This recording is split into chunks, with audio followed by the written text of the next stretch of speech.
Hello, I'm Dr.Nilay Yajnik and I'm a professor at the NASSCOM Institute of Management Studies in Mumbai, India.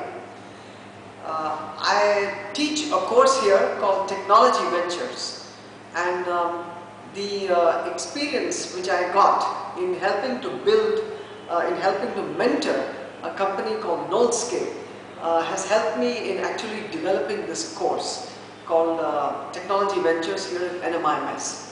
And I'm very delighted here to have with me the founder and the CEO of Knolskape, Mr. Rajiv Jayaramn. Rajiv is a fellow BITSian, a BITS Pilani alumni. He's done his MS from the University of Alabama in computer science. Then he worked for several years with one of the world's topmost IT companies in the US. And then he did his MBA from INSEAD in France and in Singapore, one of the world's topmost business schools. And then he decided to start this company called Knolskape. Knolskape today is has been rated by NASSCOM as one of the top 10 emerging IT companies today. So welcome Rajiv, welcome to NMIMS today. Thank you, Professor Nilay. It's a pleasure to be here. Thank you.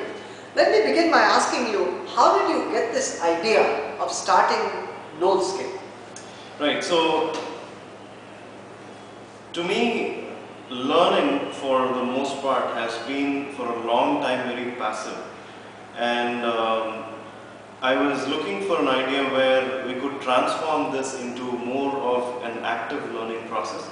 And I looked at a few analogies while I was ideating. So I looked at pilots, right? And if we understand how pilots get trained, they don't get to become a pilot, or they don't get a chance to fly a plane after they read a book or they attend a lecture on aerodynamics, for instance. They become a pilot after going through a rigorous training process on a simulator. They observe as a co-pilot, and then they are allowed to fly a plane. So if you ask yourself the question, why so much rigor for a pilot, the answer is obvious, because there are huge risks associated with this person getting something wrong. So we want to give that person a safe learning environment before he takes on his job. But if you look at the role of managers today, and if you ask yourself the question, when do managers really become managers?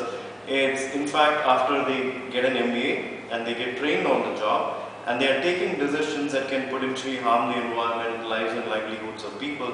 Somehow we don't associate the role of a manager with high stakes consequences. And we want to challenge that notion. We want to say that managers also have to go through a safe learning environment with a lot of rigor, in a way that they'll be prepared for the future. They get the ability to think what if when they're taking a decision. So that was the starting point for Knolskape. Okay, but personally, for you personally, how did you match computer science with your creative capabilities? Sure. So when I was working in the US, I was doing a lot of analytical work, filing patents and things like that. But I also had a creative streak. I was doing stage plays and filmmaking, and I could see these two worlds side by side. One which is very analytical, the other one is very creative. So it's the left brain and the right brain trying to coexist. And so I had a split brain problem at that point in time, and I wanted to integrate these two passions, one for technology and the other for creativity and storytelling. And I was looking for avenues where I could marry the two things together. I looked at animation, but I didn't have too much success in that domain. And I was fortunate that while at INSEAD I had come across this simulation tool which married technology and storytelling, and it beautifully brought out a learning outcome.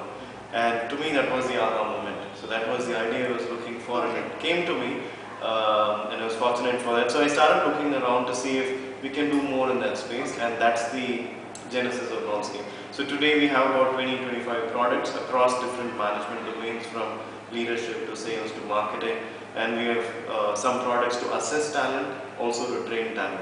Right.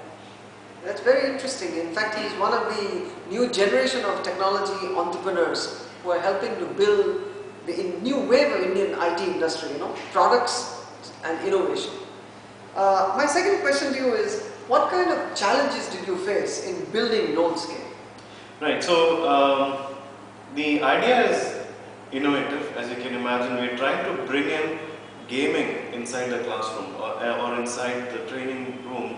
Firstly, to engage students as well as managers. Second, train them on a particular concept. And third is we are trying to assess them on a particular skill or a concept.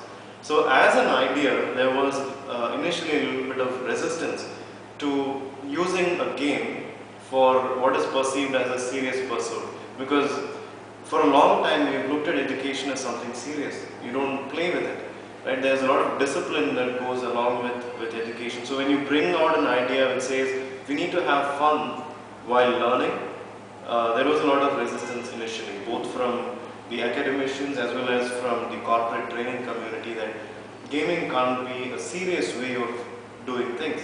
And so I think that's why our industry is called a serious gaming industry. We are not purely for fun, we are fun for a serious outcome. Okay. So a little bit of that education early on we had to invest in. But today I would say the idea has caught on. We are at the right time and right place, I believe. Okay.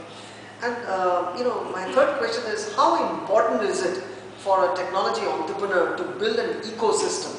Sure. So this is one major learning that I've had in the last few years.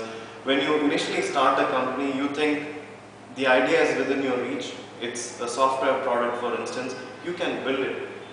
But what you fail to understand at that time, in the heat of the moment, you have that aha moment and I can do it, is that to take that product to the market, you need a lot of rainmakers. You need a lot of advisors. You need a lot of resellers, partners for that idea to go mainstream.